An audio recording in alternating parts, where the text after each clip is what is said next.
Wabarakatuh. Sebelumnya, terima kasih atas kesempatan yang diberikan. Saya izin mempresentasikan. Oh, sebelumnya perkenalkan, nama saya Agiska Naila Safwandi Pasha dari FK Angkatan 62. Saya izin mempresentasikan jurnal review yang berjudul The Global Problem of Insufficient Sleep and the Serious Public Health Implications.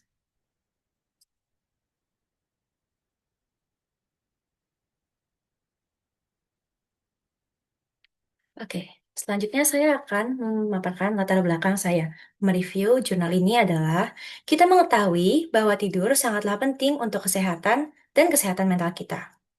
Lalu, tidur yang tidak cukup berkaitan erat dengan dampak negatif terhadap kesehatan dan kehidupan sosial kita.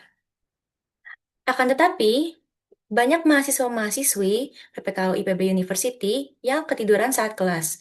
Dan mahasiswa-mahasiswi pada umumnya memang memiliki pola tidur yang tidak baik. Selanjutnya, metode yang digunakan dalam jurnal review ini adalah pencarian literatur yang ekstensif, lalu mengidentifikasi artikel yang relevan dari database online. Dan totalnya sebanyak 3.626 artikel disaring, mencegah duplikat dan menyesuaikan relevansi. Hasilnya 111 artikel dengan teks penuh di diambil. Lalu saya akan memaparkan hasil dari tidur yang tidak cukup. Yang pertama adalah efek kognitif. Efek kognitif dari tidur yang tidak cukup adalah kita bisa mengambil keputusan yang tidak bagus, yang impulsif, dan meningkatkan risk, yaitu dan kedua mood and judgment. Mood and judgment kita, maaf, apakah suara saya terdengar? Ya, Terdengar jelas. Oke. Mood and judgment kita, yaitu sleep precision atau terbatasnya tidur di usia-usia adolesen atau usia-usia remaja bisa meningkatkan risk atau em, potensi potensi bunuh diri, yaitu dan juga sleep loss atau kurangnya tidur bisa menurunkan mood kita dan juga bisa mengurangi kontrol kita terhadap sikap kita. Jadi yang ketiga ada sleepiness atau sikap mengantuk dan mengantuk sedikit-sedikit, maksudnya ketiduran sedikit-sedikit. Nah, di sini dipaparkan dalam jurnalnya yaitu daytime sleepiness atau rasa kantuk di siang hari adalah hasil langsung dari kurangnya tidur. Lalu ada juga mental lapses. Mental lapses ini seperti kita kurangnya bagus mengambil keputusan dan lain sebagainya.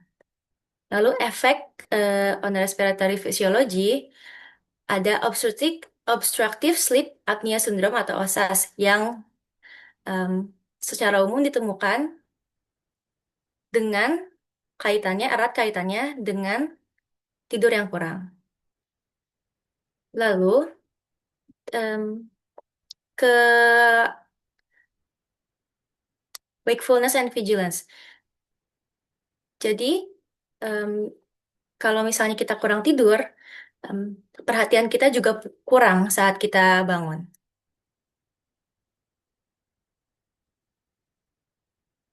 Lalu yang keenam ada kecapean dan pusing.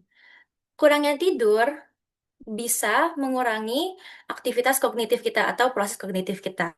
Kekurangannya solusi kreatif dan juga informasi yang baik. Lalu efek di mental health, efek di kesehatan mental. Ini juga bisa mengurangi atau menurunkan kemungkinan kita untuk sukses secara akademik di kesehatan dan keamanan kita. Karena kita juga mengetahui bahwa kurangnya tidur bisa em, membuat kita mengambil keputusan impulsif dan juga itu ke bisa menyebabkan ke kegagalan dalam mengambil keputusan. Lalu di sini ada increase incidence on cardiovascular morbidity. Jadi kurangnya tidur juga bisa menyebabkan em, cardiometabolic risk atau potensi kardiometabolik yang buruk. Lalu efeknya terhadap sistem imun. Kurangnya tidur bisa me- menyebabkan komponen-komponen imun kita untuk untuk untuk mengurangi resistance atau ketahanan terhadap penyakit infeksius. Lalu yang nomor 10, obesitas dan metabolisme. Kekurangannya tidur atau cukupnya tidur dan bagusnya tidur adalah hal yang penting untuk menghindari obesitas. Yang ke-11, ada peningkatan potensi untuk diabetes mellitus. Kurangnya tidur bisa mengganggu glucose regulation, regulasi glukos, dan bisa meningkatkan potensi diabetes. Kurangnya tidur bisa meningkatkan cardiometabolic atau maaf ini mungkin salah ya. Meningkatkan risknya glucose regulation, it increases diabetes risk. Lalu yang ke-12 migrain, orang-orang yang mempunyai migrain itu memiliki kaitannya erat dengan kurang tidur. Jadi gangguan tidur naik dengan episode migrain yang kronis. Lalu yang ke-13 ada clinical burnout.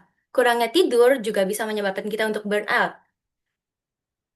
Dan problem atau problematika tentang tidur atau rutin tidur biasanya muncul ketika ketika kita sebelum burnout.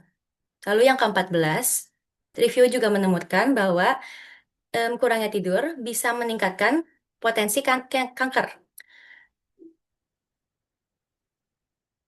Yang nomor 15 juga bisa mengganggu siklus tidur dan bangun di orang-orang yang bekerja.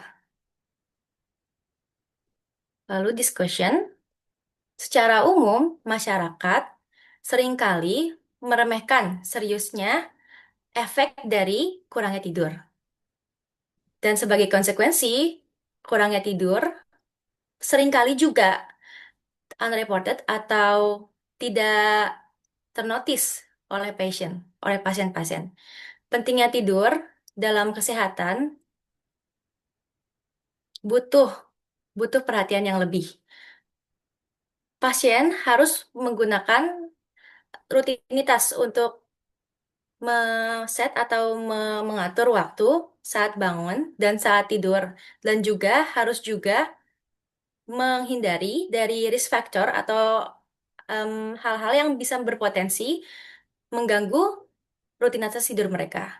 Juga untuk peraturan-peraturan, kita harus meningkatkan kesadaran bahwa tidur itu penting. Tidur yang cukup itu penting dan kualitas tidur itu penting untuk dijaga.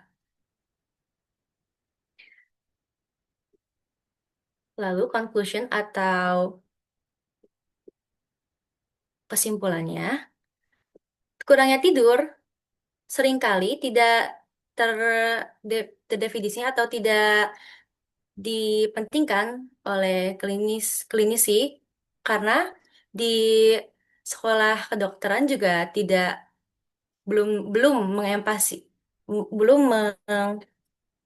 belum mengajarkan bahwa tidur itu sangat sangat penting. Lalu seperti halo, apakah suara saya terdengar? Terdengar, terdengar. Oke. Silakan dilanjutkan.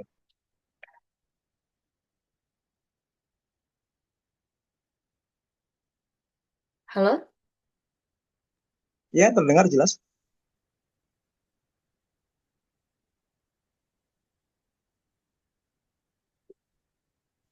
Oke. Gejala seperti capek di siang hari, ke kelemesan, dan kayak sluggishness saat mengendarai, dan problem-problem kognitif uh, sering sering dikaitkan dengan life stress atau stres hidup daripada kurangnya tidur.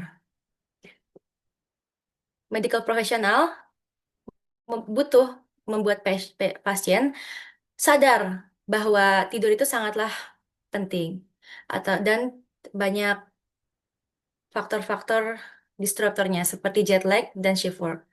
Dan yang paling penting, sikap pasien terhadap tidur harus di diajari bahwa mereka tuh harus mengerti bahwa dan paham bahwa kurangnya tidur bakal bisa menyebabkan hal yang buruk kepada kesehatan secara umum.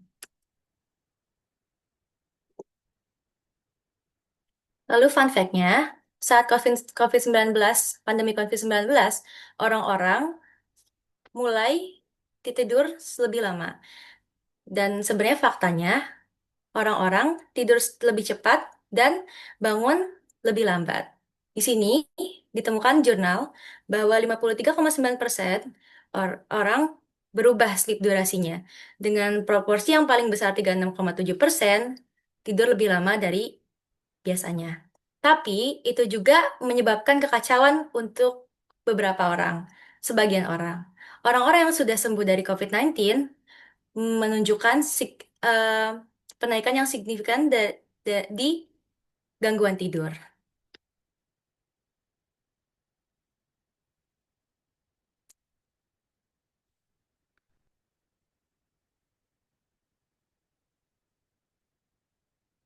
Apakah slide ini terlihat? Di saya tidak terlihat.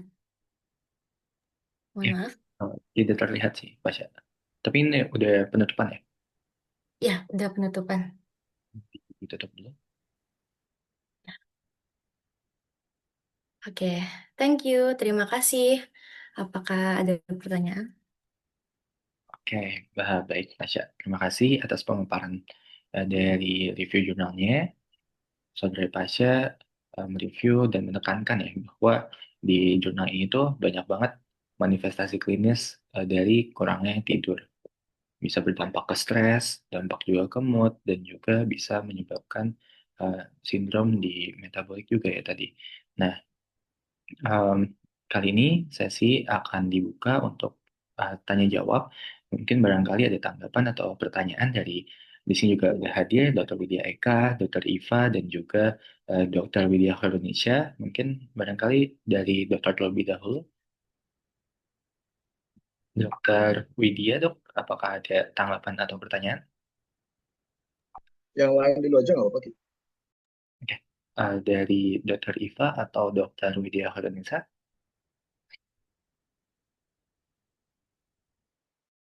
Baik, terima kasih banyak. Salam kenal ya. Tadi saya agak banyak melewatkan yang di depan nih, panggilannya siapa? Pasha, dok. Pasha, Welcome. oke. Makasih Pasha presentasinya. Tadi saya agak melewatkan yang di depan. Apakah kamu sempat membahas kenapa sih kamu milih jurnal ini? Gitu? Iya, dok. Sempat, dok. Sebentar. Apa alasannya? Alasan saya memilih jurnal ini bahwa pertama kita tahu bahwa tidur itu sangatlah penting bagi kita semua. Lalu kurangnya tidur itu sangat-sangat berkaitan erat dengan hal yang negatif di kesehatan dan juga sosial kita. Lalu saya juga sering kali menemukan bahwa mahasiswa-mahasiswi PPKU IPB University yang ketiduran di kelas dan mengeluh bahwa mereka tidak memiliki tidur yang cukup. Dan juga sebagai tambahan saya sendiri belum mempunyai pola tidur yang baik, dok. Oke, tapi kamu sendiri merasa ada perubahan nggak dari pola tidur kamu dari sebelumnya di SMA, kemudian masuk ke IPB? Iya, dok, ada, dok. Oke, terus kalau dari kamu sendiri bisa nge-recovery di akhir pekan nggak? Selama Sabtu Minggu 2 hari itu? Bisa, dok. Bisa ya. Jadi kalau dalam PPKU ini meskipun kamu merasa pola tidur kamu belum baik, kemudian juga kegiatannya cukup padat, kamu Tapi selama 2 hari di weekend itu kamu bisa nge-recovery tubuh kamu ya. Oke. Dia ngebahas nggak apa namanya terkait dengan recovery-nya untuk kekurangan tidur? Kalau di jurnalnya enggak ya, Dok. Dia cuma ngebahas implikasinya aja dan saran-saran. Oke. Eh, Baik, cukup bagi saya ini cukup menarik ya karena eh ya apalagi background yang diangkat tuh just background-background yang sifatnya dekat gitu ya. Dan ada pengamatannya dari Pasha sendiri gitu. Ya mudah-mudahan untuk selanjutnya lancar terus ya Pasha meskipun nanti mungkin juga akan ada kurang tidur gitu. Termasuk tadi yang banyak dibahas kan juga dari profesi medis ya. Kalau dari Pasha sendiri dengan membaca jurnal ini dari kamu ada nggak sih yang pengen diubah misalnya gitu atau ada strategi nggak dari kamu biar tidak mengalami insufficient sleep itu? Kalau dari saya sendiri, Dok, oh sebelumnya terima kasih ya, Dok, atas doa dan harapan-harapannya terhadap saya. Kalau dari saya sendiri, yang bisa diubah dari saya sendiri yaitu saya mau mengubah pola hari saya gitu, pola keseharian saya. Saya sebenarnya masih buruk dalam mengatur waktu, Dok. Di mana sebenarnya dengan mengatur waktu yang baik, saya rasa saya bisa meningkatkan kualitas tidur saya, Dok. Begitu, Dok. Dan dengan itu mungkin saya bisa menunjukkan performa yang lebih baik, Dok. Maka Oke, tercapai. Eh, baik, terima kasih banyak. Saya kembalikan lagi ke moderator.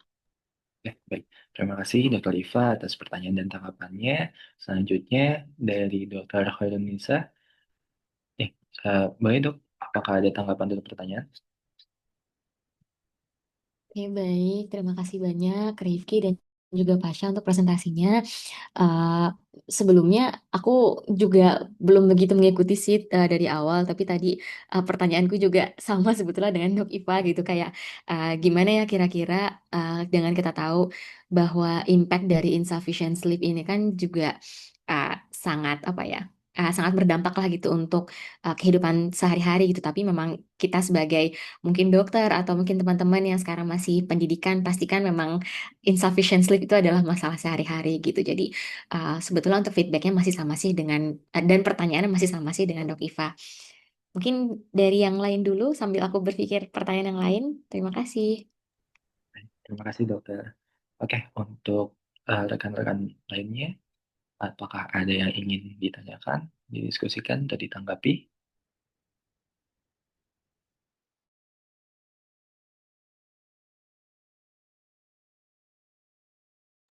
Oke, mungkin saya ada pertanyaan ya ke Pasha juga. Menurut Pasha sendiri, kira-kira mahasiswa PPKU ini idealnya sih butuh tidur berapa jam untuk tidak mengalami yang namanya ngantuk di kelas gitu, Pasha? Saya, baik Kang, terima kasih atas pertanyaannya. Saya akan menjawab em, berdasarkan dari jurnalnya, masa-masa adolesen itu setahu saya dari remaja sampai umur 23-24, dia menyarankan, di jurnalnya menyarankan bahwa kita harus tidur sekitar 7 jam, dari 5 sampai 7 jam. Di mana mungkin di situ akan meminimalisir em, pengambilan keputusan yang sangat impulsif dan lain-lain sebagainya, Kang, kalau dari saya. Dan juga sebenarnya saya juga melihat anak-anak PPKW ini seperti yang saya dengar dari kating-kating, dari kating FK, dari juga kating-kating yang lain, bahwa tugas-tugasnya belum terlalu banyak, rutinitasnya juga belum terlalu sebanyak itu. Mungkin yang benar-benar sibuk juga dari organisasi aja, Kang. Tapi menurut saya dari semua itu juga, selagi kita belum sepenuh semester selanjutnya, mungkin bisa ditingkatkan sampai 7 jam, Kang. Oke, baik, Pasha. Terima kasih atas jawabannya. Lalu ada pertanyaan dari chat dari Siti Mawadah. Izin bertanya, punten lewat chat. Mengapa yang kurang tidur bisa mempengaruhi mood? Mungkin Pasha menemukan jawabannya di jurnal atau dari opini Pasha sendiri? Silakan.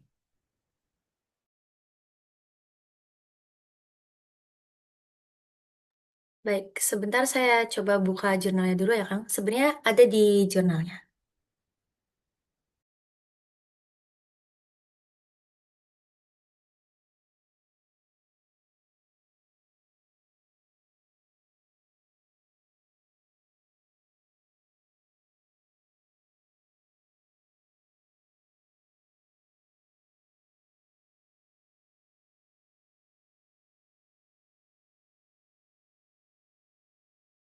Oke, sambil menunggu mungkin teman-teman yang lain, apakah ada yang ingin ditanyakan kepada Saudara Pasha?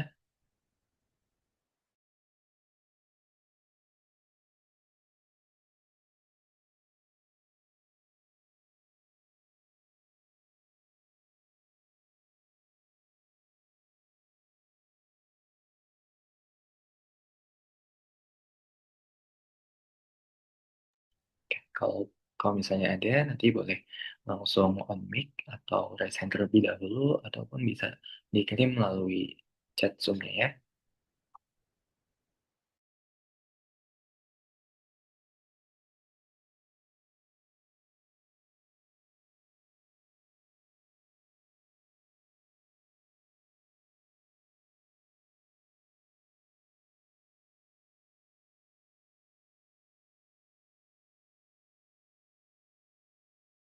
Baik, saya izin menjawab pertanyaan yang tadi ya mungkin.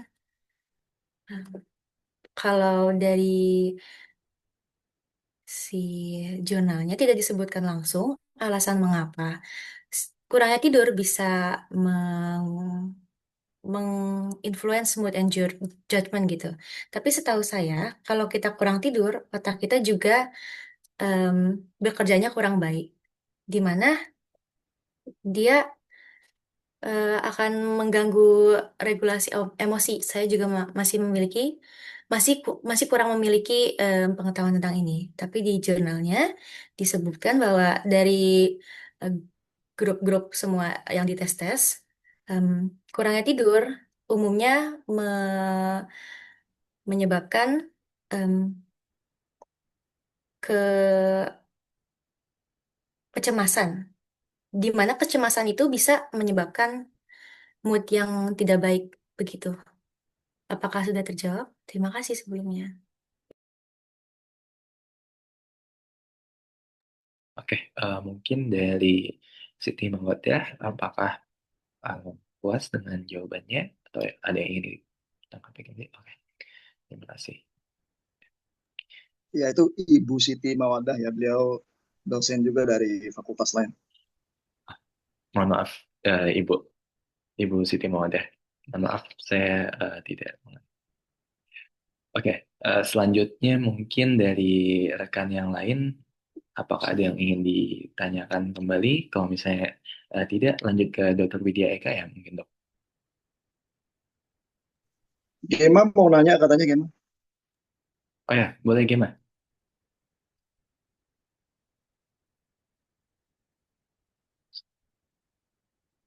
Kayaknya nggak ada di Zoom-nya Lu dok. hilang, hilang dia. Oke, baik. Saya mau masuk ya. Pertama-tama terima kasih. Saya panggil Giska boleh nggak? Boleh, Dok.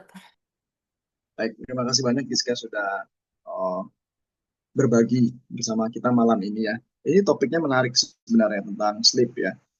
Eh, Banyak yang bisa kita eksplor dari topik ini. Saya akan mulai pertama untuk memperkaya diskusi kita, terutama buat teman-teman yang ikut lomba ya. Ini papernya masuk golongan naratif review namanya. Jadi boleh tuh teman-teman membuat naratif review dengan format seperti ini. Memang teman-teman belum diajarkan atau belum dicontohkan bagaimana melakukan critical appraisal terhadap suatu jurnal ya. Tapi barangkali bagus juga kalau momen seperti ini kita manfaatkan untuk melakukan atau mengupayakan hal semacam itu. Jadi, yang namanya critical appraisal itu basically adalah bagaimana kita berpikir kritis terhadap apa yang kita baca. Dalam hal ini adalah artikel atau jurnal yang dipresentasikan. Untuk melakukan critical appraisal pada suatu jurnal, sebenarnya boleh saja kita melakukan critical appraisal dengan style kita sendiri, dengan gaya kita sendiri, dengan hasil pemikiran kita sendiri, boleh saja. Karena itu merupakan bagian dari belajarnya kita juga. Tapi memang umumnya critical appraisal itu sudah ada panduannya. Karena para ilmuwan yang sudah lebih dulu berpengalaman dibandingkan kita, itu sudah merangkum apa-apa saja sih sebenarnya yang perlu diperhatikan dalam menilai suatu jurnal. Untuk narrative review kita bisa menggunakan format ya dari Sandra. Ya, Sandra itu protokol atau metode critical appraisal untuk narrative review. Nah itu nanti mungkin teman-teman seperti Chelsea, Nata, Gani ini bisa belajar, nanti juga bisa bantu berbagi sama teman-teman lainnya atau bahkan nanti adik kelas kalau ada yang baru gitu ya. Itu yang pertama. Kalau kita gunakan Sandra untuk artikel ini sebenarnya bisa ada banyak temuan yang bisa kita dapatkan. Contoh kalau kita cermat teman-teman baca jurnal aslinya, itu sebenarnya dia ada kekeliruan tuh. Jadi kekeliruannya tuh agak kentara ya sebenarnya. Di mana dia bilang di paragrafnya, di narasinya itu dia bilang menginclude 111 artikel ke dalam pembahasan atau pembuatan dari naratif review ini. Tapi kalau teman-teman lihat di boxnya, di gambarnya, di figurnya itu cuma 106 tuh. Mungkin yang benar adalah yang 111 mungkin ya. Karena bisa jadi dia melakukan hand searching terus dapat 5 tambahan. Tapi itu harusnya dicantumkan juga di dalam gambarnya gitu. Oke. Itu satu. Kemudian yang kedua adalah memang ya ini sebagai naratif review sebenarnya cukup luas ya, artinya banyak yang dia dapatkan berkaitan dengan kesehatan tidur, ya. Cuman sebenarnya dari sini kita agak perlu bertanya untuk Pico yang dia gunakan dalam menyusun naratif review ini seperti apa itu memang harusnya bisa lebih tajam lagi. Nah, berikutnya adalah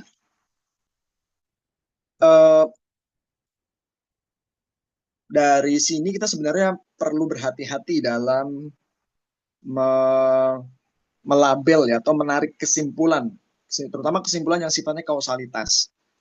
Ya, apakah benar kurang tidur menyebabkan ini, menyebabkan itu kualitas studinya seperti apa harusnya bisa lebih tajam lagi. Jadi kita kemungkinan besar kalau kita benar-benar teliti dalam membacanya harusnya bukan kausalitas ya, tapi sebagai association ya. Bedanya adalah sesuatu yang berhubungan itu belum tentu merupakan sebab akibat gitu. Butuh studi lain yang lebih tajam dalam mengeksplorasi kemungkinan tersebut. Saya beri contoh, baru-baru ini ada studi yang menghubungkan antara penggunaan hormon melatonin oral. Ini kebetulan teman-teman 61 lagi pada di blok endokrin ya. Teman-teman tahu ya ada hormon namanya melatonin. Melatonin itu bisa disintesis dalam bentuk oral jadi obat, jadi ada di suplemen sebenarnya. Nah, itu dikatakan bahwa penggunaan hormon melatonin oral berhubungan dengan heart failure. Gitu. Apakah kita bisa menyimpulkan bahwa orang yang minum melatonin oral dalam jangka panjang dia akan mengalami heart failure? Nggak bisa.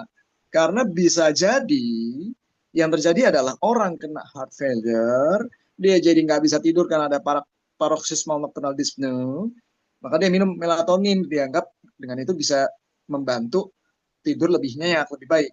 Bisa juga seperti itu. Nah, jadi mirip kayak duluan mana ayam sama telur gitu kan. Kita kalau studinya sifatnya asosiatif, kita belum tentu bisa menarik kausalitas dari situ. Nah, jadi bagaimana kita bisa membedakan mana studi yang kausalitas, mana yang asosiatif dan sebagainya? Itulah pada naratif review, kualitas dari jurnal yang diikut sertakan dalam review itu sebaiknya diulas. Jadi kita bisa menentukan, oh ini asosiatif dan sebenarnya tidak begitu kuat hubungannya, ada jurnal lain yang membantah atau kontradiktori. Kurang lebih seperti itu gambarannya. Oke, itu terkait dengan si jurnal ini ya. Nah, sekarang kita masuk ke tadi sudah ditanyakan sama Dokter Iva ya. Alasan. Saya tertarik di bagian belakang. Coba di slide-slide terakhir deh, terutama di bagian medical apa tadi? Medical school training does not emphasize sleep in pertama. Ini ada di jurnalnya atau dari kamu sendiri?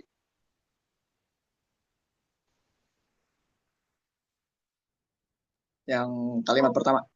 Tahu saya ada dari jurnalnya, Dok. Jadi dia em, mungkin saya salah menarik kesimpulan, Dok. Jadi di situ sebenarnya saya maunya bilang mungkin belum ditekankan secara baik, Dok. Oke, coba mungkin bisa juga saya yang kurang cermat gitu loh, karena seingat saya dia, bentar ya. Oh, dia bilangnya medical school curriculum ya. Iya, iya, iya, iya, iya. Oke, oke, oke. Benar sih, dia ngomong gitu sih. Tuh. Ya, ini buat saya menarik nih, karena kalau menurut kamu harusnya gimana?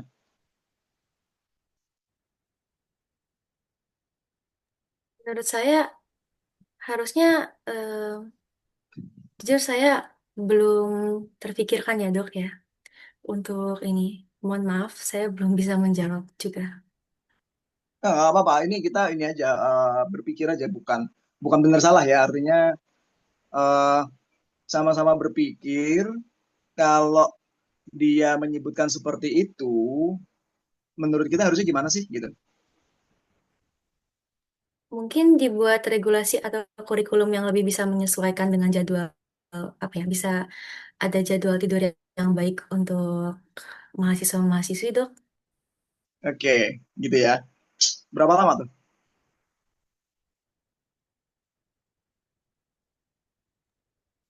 Mungkin sekitar minimal 6 jam, Dok.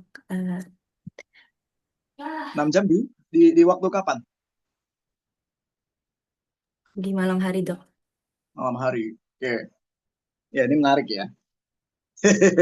Apakah kita bisa mewujudkan hal tersebut? Nah, itu sesuatu yang sebenarnya layak kalau buat saya layak didiskusikan.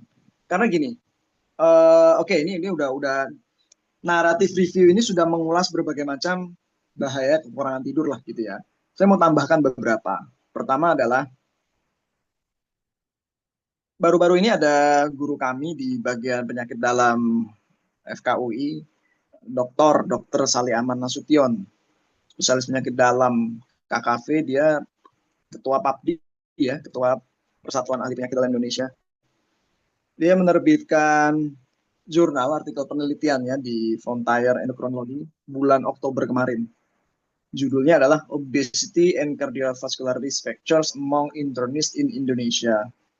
Nah, di situ dia bilang bahwa oh, ternyata 61% internis di Indonesia itu obesitas. Dan salah satu faktor yang juga diteliti itu adalah lack of sleep. Itu juga sekitar 60% tidurnya kurang dari 7 jam. Dia cut off-nya 7 jam. Gitu, 7 sampai 9 jam. Jadi kurang dari 7 jam, 7 sampai 9, di atas 9 gitu lah. Ya boleh dibilang yang di atas 9 nggak ada lah ya, tapi yang di bawah 7 jam itu 60% juga. Maksudnya memang sebagai dokter sudah menjadi anggapan umum kalau tidurnya bakal kurang gitu loh.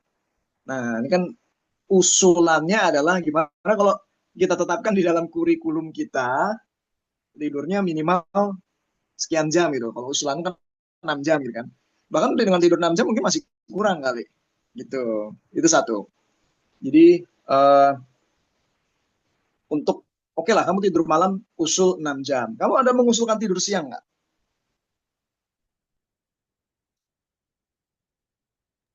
Untuk tidur siang, mungkin saya kurang pengetahuannya, Dok, tentang itu, Dok. Saya sendiri jarang tidur siang, Dok. Oke. Oke, saya kasih tahu lagi nih. Di bulan Oktober 2023 itu ada jurnal juga.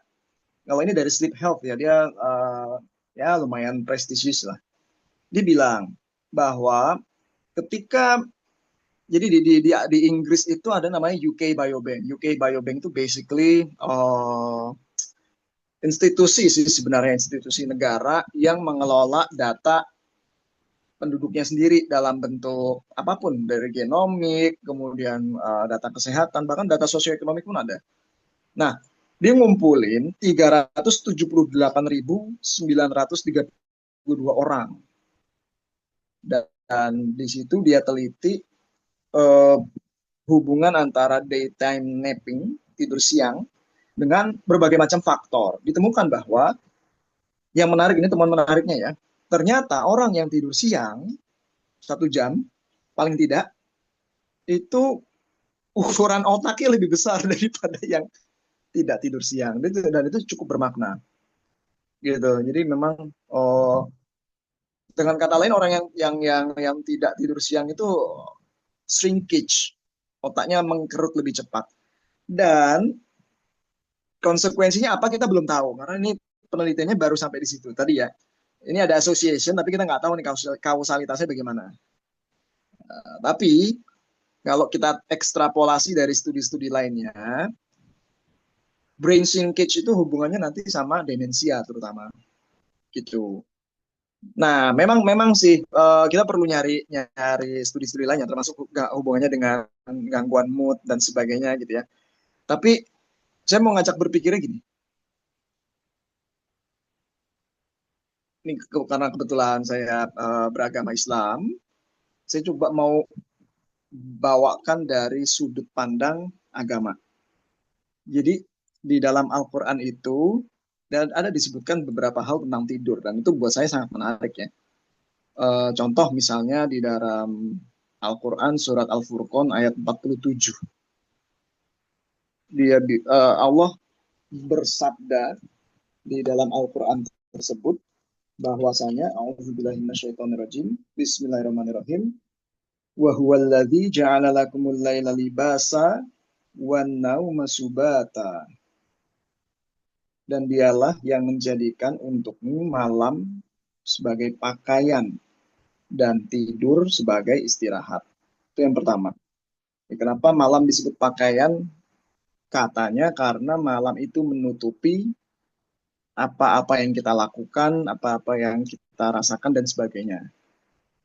Dan tidur itu di malam hari sebagai bentuk istirahat. Subata ini bentuk istirahat yang katanya mirip seperti wafat gitu ya. Nah, yang mau saya ajak berpikir lebih dalam lagi itu justru malah di Quran surat Ar-Rum ayat 23. Ini masih berkaitan ya, mungkin kalau teman-teman suka ke kondangan nikahan umat muslim ini suka dibacain nih karena nanti kaitannya sama sakinah mawaddah warohmah gitu. Dalam Quran surat Ar-Rum tersebut ayatnya adalah Bismillahirrahmanirrahim. Wa min ayatihi manamikumu manamukum billaili wan nahari wa betigo hukum min fadli. Artinya adalah dan di antara ayat-ayatnya atau tanda-tanda kekuasaannya mana mukum dijadikannya tidurmu billaili di malam hari wan nahari dan siang hari. Ini buat saya menarik karena memang nggak akan ya eksplisit bilang miracle-nya itu apa, tanda-tanda kekuasaannya itu apa. Ini tentu tidak akan mengekspresikan seperti itu. Kita yang disuruh nyari apa sih. Cuma yang buat saya menarik adalah tidak hanya disebutkan di malam hari, tapi juga di siang hari gitu loh. Jadi ya barangkali ini bisa menjadi pertimbangan kita. Contoh misalnya sebagai prodi nih, ya ada Ibu Kaprodi juga kan di sini. Beliau kemudian menyarankan atau memfasilitasi mahasiswa untuk bisa tidur di siang hari. Barangkali itu bisa jadi berkah juga, bisa jadi berkah, bisa jadi pahala gitu ya. Kalau diniatkan untuk menyehatkan mahasiswa sekaligus mempopulerkan gitu ya tanda-tanda kekuasaannya. Ya itu pemikiran wild aja sih.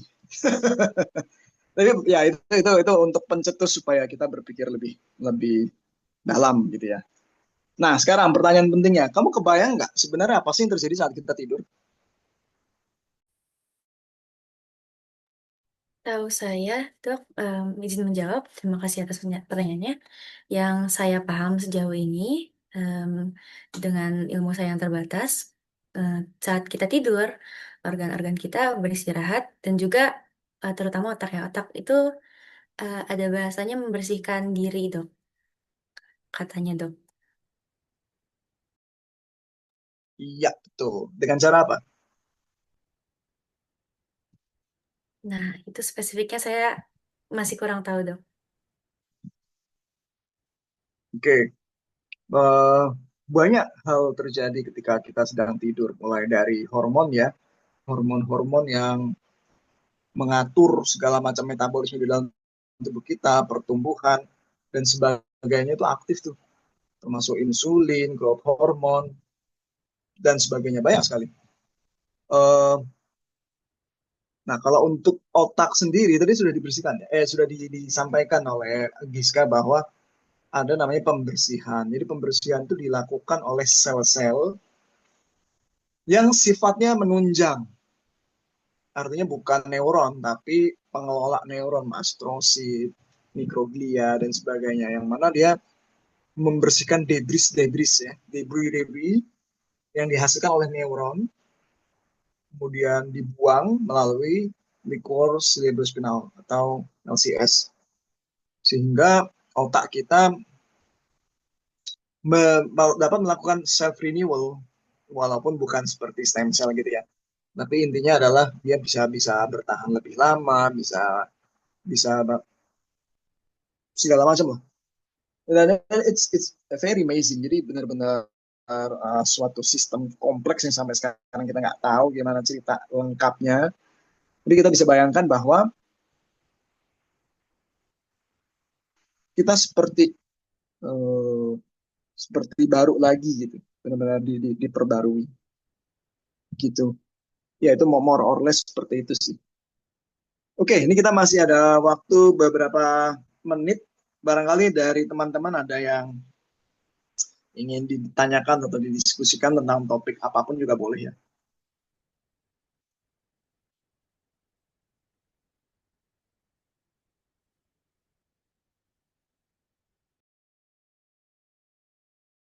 Um, Baik dok, terima kasih dok. Ini ada yang mau bertanya terkait fun fact tadi yang Pasha sempat sampaikan di belakang setelah konklusi, mengapa orang yang telah sembuh dari COVID justru malah menunjukkan pola yang signifikan meningkat dalam gangguan tidur. Apakah itu sekiranya ada dijelaskan dalam jurnal? Terima kasih.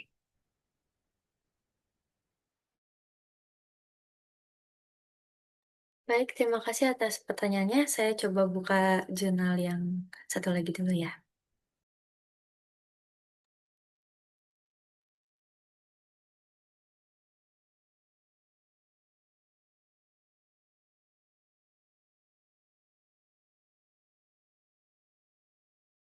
Atau mungkin bisa ditampung dulu, mungkin cukup beberapa pertanyaan lagi, Kang.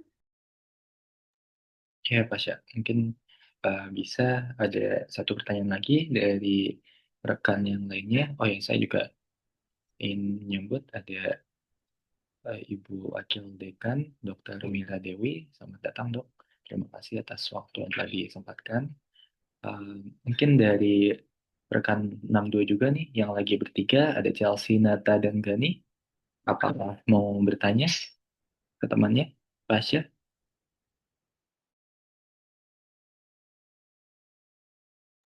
Atau mungkin mau bertanya mengenai hal yang serupa, mengenai hal-hal yang masih berkesinambungan ke dokter di sini? Boleh. Chelsea, Nata, Gani, Kayla, Amira, Sabrina. Yes, banyak ya anak 62 di ruangan Zoom ini.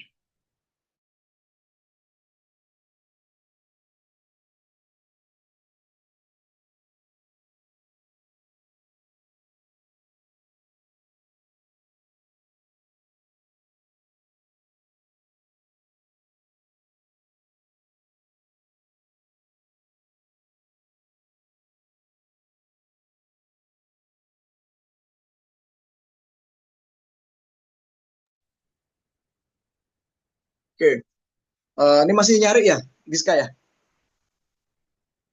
Iya, Dok. Kebetulan internet saya untuk HP agak nge-lag, Dok. Sedang Oke, salah. ya.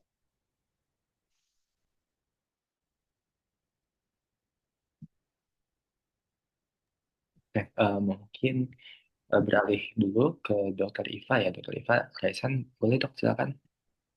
Oke, terima kasih banyak. Menarik ya, saya mau menanggapi yang dari Dokter Widya. Mungkin terkait tidur siang tadi ya. Sebenarnya tadi yang sempat dibahas itu tidur siangnya cukup 1 jam ya. Kita tadi kalau nggak salah kalau nggak salah nyimak dari yang Dokter Widya tadi.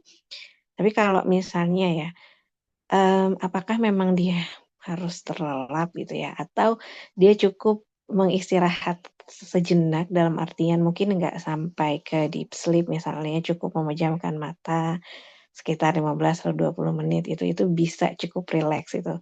Kalau itu iya, berarti kan sebenarnya ada waktu kira-kira 1 jam lah, katakan misalnya dari jam 12 sampai jam 1 gitu kan, untuk melakukan itu gitu. Kira-kira bagaimana?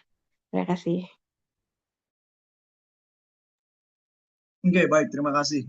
Kalau dari penelitiannya, kesepakatannya adalah brief nap itu cukup untuk disebut sebagai daytime napping.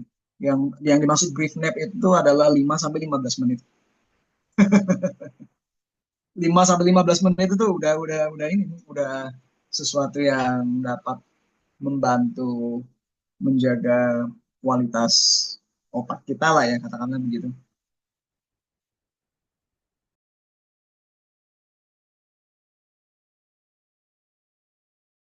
Cuman tentu pertanyaannya adalah kalau tidur di atas meja dihitung nggak gitu kan? Kalau buat saya sih enggak ya, karena kalau kalau saya pribadi tidur di atas meja itu kan posisinya tidak anatomis sebenarnya ya. Dia kan tidak didesain untuk menekukkan dalam ya tidur dalam posisi menekuk itu gitu ya. Jadi kalau bayangan saya sih ya tetap berbaring ya.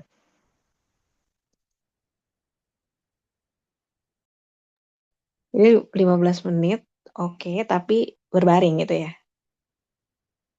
Iya betul.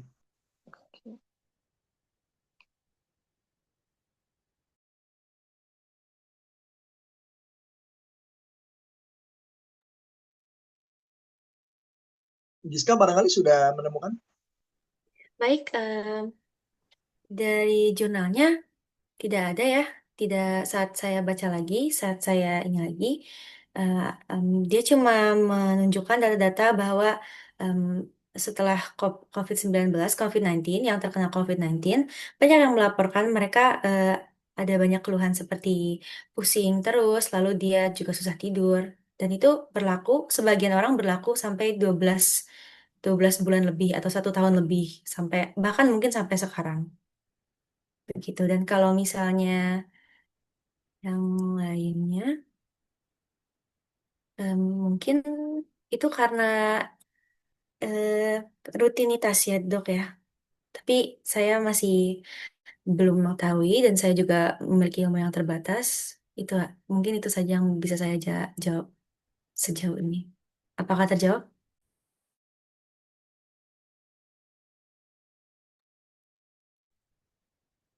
Oke, baik. Terima kasih banyak Giska dan terima kasih juga kepada Kaila, Amira, dan Sabrina atas pertanyaannya. Saya izin menambahkan sedikit ya. Itu mungkin bisa jadi bagian dari post-COVID syndrome atau long COVID syndrome. Teman-teman di sini ada yang beberapa sudah mencoba untuk melakukan review terhadap long COVID syndrome, tapi kita nggak ada yang join ya.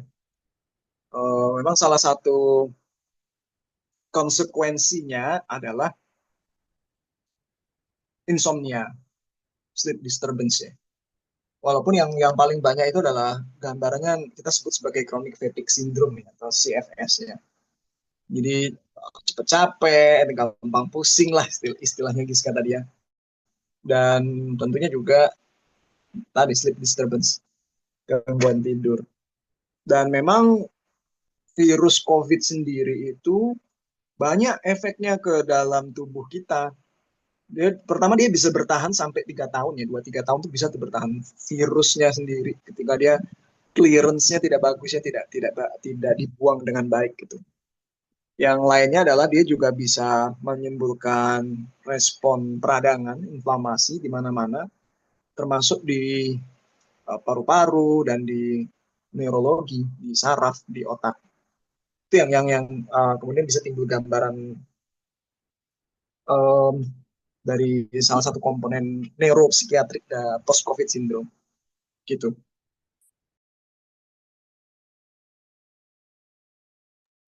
Oke, baik, terima kasih dokter. atas insight-nya untuk pertanyaan dari saudara Kayla Amira Sabrina. Dan mungkin pertanyaan tersebut merupakan pertanyaan terakhir ya pada sesi diskusi di malam hari ini. Uh, Oke, boleh saya tutup ya dok ya. Untuk apakah ada lagi mungkin terakhir tanggapannya dari dokter? Saya mau tanya dong ke Giska, gimana? Coba tolong ceritakan bagian paling menyenangkan yang kamu rasakan dalam menyiapkan presentasi ini. Menurut saya, oke, terima kasih atas pertanyaannya, Dok. Bagian paling menyenangkan bagi saya ya untuk menyiapkan presentasi ini, saya rasa kalau waktu nyarinya saya ini sih, Dok. Waktu waktu mencarinya sih, Dok. Jadi saya tuh bingung kan. Sebenarnya saya ditawarin aja gitu kan dulu sama Kang Sena sama teman-teman juga. Ada nggak yang mau ikut journal reading gitu?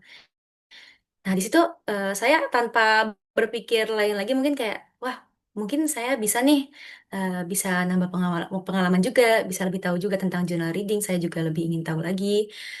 Nah, di situ saya bingung juga kan dok, mencari topik apa yang harus saya bahas. Banyak yang saya interest, tapi kalau yang ini terlalu kompleks, kalau yang ini terlalu begini. Dan begitulah eh, yang paling menarik menurut saya adalah ketika saya ngelihat teman saya ketiduran, terus saya bangunin, kamu kenapa gitu? Oh enggak, aku kurang tidur semalam. Dan itu banyak teman saya yang ketiduran gitu di kelas gitu waktu itu. Di situ saya kayak langsung, oh apa ini aja ya gitu. Karena berkali-kali emang dari situ dok dari sehari-hari gitu oh ini aja tapi yang di situ karena banyak yang mengalami dan saya juga mengalami kalau misalnya kuliah siang sore merasa lebih ngantuk apalagi kalau malamnya begadang jadi saya memilih topik ini dok itu menurut saya paling seru dan juga ketika saya baca sendiri dok saya kaget betapa banyaknya gitu kalau misalnya kurang tidur dok baik apakah terjawab dok dok Widya. Iya, oke, terima kasih. Nice ya, ini memang yang diharapkan dari teman-teman sebagai mahasiswa seperti itu. Artinya bisa berpikir sendiri, mencari sendiri, mendapatkan jawaban sendiri dan merasakan kebahagiaan gitu loh ketika pertanyaan yang muncul di dalam diri kita terjawab oleh usaha kita sendiri. Itu yang akan menjadi bahan bakar dari self-directed learning, gitu ya. Nah, tapi saya juga mau menyoroti masalah tidur juga nih. Apa iya tidur itu hanya gara-gara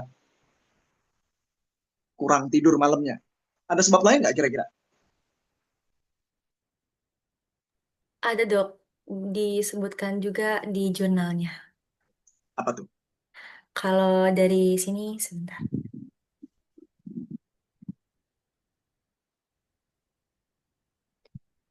Nih, kalau di sini sebutin di satu poin yaitu migrain dok. Oke, ini kan manifestationnya ya. Ya boleh dibilang akibat dari kurang tidur gitu ya. Nah, tapi yang saya tanyakan adalah penyebab dari tidur di kelas gitu. Selain gara-gara insufficient sleep. Ada nggak?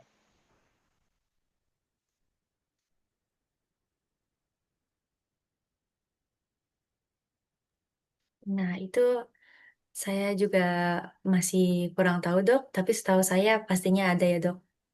Mungkin Ya, kelelahan juga. ada nggak faktor yang menurut saya sangat sangat mungkin kita temui pada generasi sekarang? Rifki coba bantu jawab. Ya dok. Ada nggak Ki? Menurut saya rasa nyaman ya dok ya. Mungkin kalau misalnya di FK 61 sendiri misalnya kayak gelap gitu, gelap di kelas kan ini faktor pendukung ya dari rasa ngantuk itu sendiri. Terus AC-nya yang adem, terus tempat duduknya nyaman, atau mungkin dosennya yang membawakan kuliah seperti cerita dok. Kayak gitu.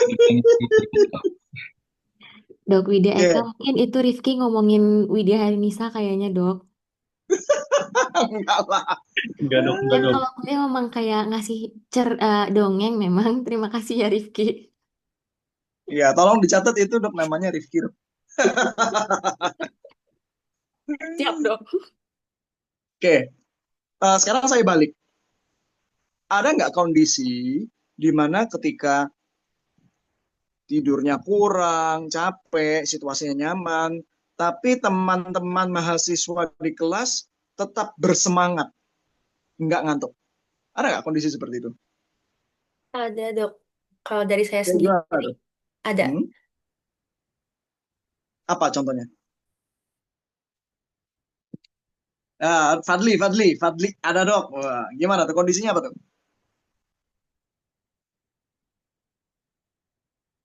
Dosennya Dosennya killer. killer dok.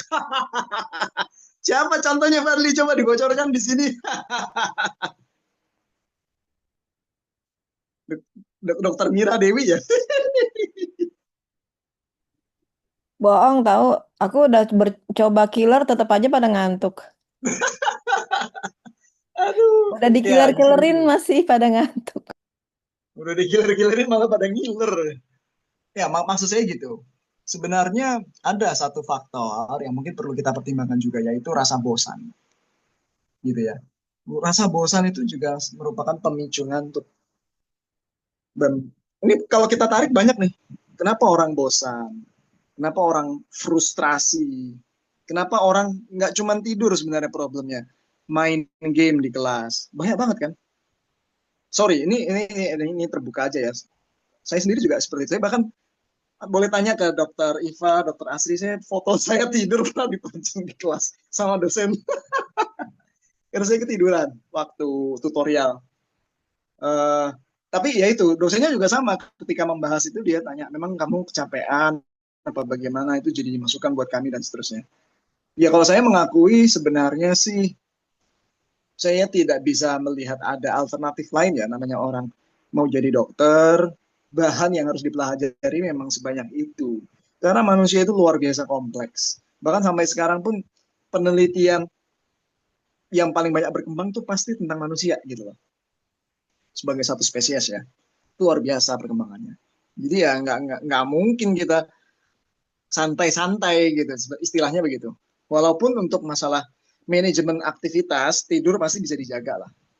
Tuh, kalau kalian belajar tentang Brian Johnson, saya sering mengambil beliau sebagai contoh karena beliau adalah konon sampai saat ini pemegang rekor orang yang spending money untuk reversing agingnya paling tinggi sedunia. Dia bisa keluar 2 juta dolar per bulan tuh untuk treatmentnya dia sendiri. Anda bayangkan 2 juta dolar per bulan itu bisa buat menghidupin uh, keluarga Indonesia ya, yang spendingnya uh, katakanlah 100 dolar per bulan, itu udah bisa 20.000 keluarga itu gitu kan. Besar sekali jumlahnya. Nah, dia selalu menjaga tidur malam minimal 7 jam dengan tingkat kualitas tertinggi yang bisa didapatkan oleh seorang manusia gitu. Saya bocorin salah satu contohnya adalah no lights at all. Tidak ada cahaya sama sekali, dan itu memang banyak buktinya bahwa tidur tanpa cahaya itu kualitasnya terbaik karena cahaya yang bahkan sedikit pun itu mulai meningkatkan risiko cardiovascular disease dan sebagainya lewat faktor hormonal, stres dan sebagainya. Nah, terus ini yang pernah saya ulang di angkatan 61 nih. Pagi hari itu harus kena sinar. Dia bahkan kalau musim dingin dia selalu bangun jam 5 pagi, dia pakai lampu sekitar 1.000 lux untuk menyamai efek sinar matahari lah supaya pinealnya aktif mengeluarkan melatonin sehingga circadian rhythmnya itu terjaga. Karena kalau di sana jam 5 itu kan masih gelap banget gitu kan. Nah, jadi jangan-jangan dibalik jam 7 pagi di Indonesia tropis pula, malah digelap-gelapin. Itu namanya mempercepat aging, makin tua nanti tampangmu. Ya, itu contoh aja, anekdot aja ya. Gitu. Jadi, saya pikir kita tidak hanya perlu berpikir efek kurang tidur terhadap tubuh kita, tapi juga perlu berpikir kenapa kita kurang tidur. Nah, ini juga menarik untuk dieksplor. Mungkin bisa untuk pertemuan-pertemuan selanjutnya. Oke, udah pas jam 9. Gitu ya, Ki ya. Silakan ditutup, Rifki. Terima kasih. Baik, terima kasih dokter. Sebelum saya tutup, saya juga akan mengapresiasi penuh kepada Giska Nagita Espasya yang telah berani untuk menjadi presenter pada malam hari ini, presenter yang cukup baik, mungkin bisa ditingkatkan lagi ke depannya, lalu juga apresiasi penuh kepada Dr. Widya Eka, Dr. Iva, Dr. Widya Horonisa, dan juga Dr. Mila Dewi yang telah menyempatkan waktunya untuk hadir di Zoom kali ini. Mungkin sekian dari kami di Zoom malam hari ini di Drive ke-14. Wassalamualaikum warahmatullahi wabarakatuh. Waalaikumsalam Waalaikumsalam warahmatullahi warahmatullahi wabarakatuh. wabarakatuh. Terima Terima kasih kasih banyak. semuanya. Semuanya.